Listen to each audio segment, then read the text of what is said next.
మనం చెప్పుకోబోయేది fundamental rights. భారత రాజ్యాంగం మనకి 6 ఫండమెంటల్ రైట్స్ సృష్టించింది.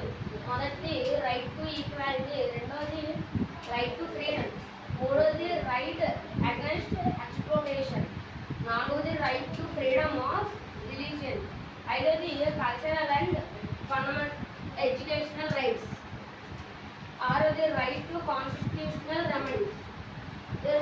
ఇప్పుడు మనం రైట్ టు ఈక్వాలిటీ గురించి చెప్పుకోండి. రైట్ టు ఈక్వాలిటీ అంటే మనం అందరినీ ఒకేలా చూడాలి.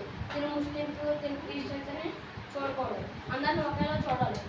రెండోది రైట్ టు ఫ్రీడమ్ అంటే మనకి నచ్చిన ఫుడ్ తినచ్చు, నచ్చినట్టు ఉండొచ్చు, మనం నచ్చిన డ్రెస్ కోట్ వేసుకోవచ్చు, బాగా చెప్పినట్టు మనం వినొచ్చు. మూడోది రైట్ అగైన్స్ట్ ఎక్స్ప్లోటేషన్ అంటే మన ఫీలింగ్స్ అంటే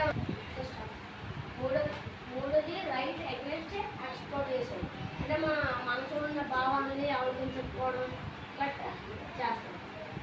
నాలుగోది right to freedom of religion అంటే మనం ఇప్పుడు హిందూస్ అనుకోండి, క్రిస్టియన్స్లో కలవాలంటే వెళ్ళొచ్చు, ముస్లిమ్స్లో కలవాలంటే వెళ్ళొచ్చు.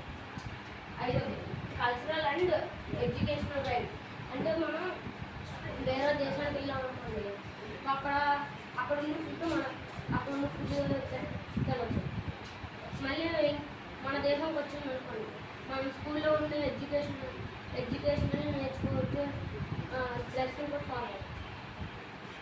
లాస్ట్ 6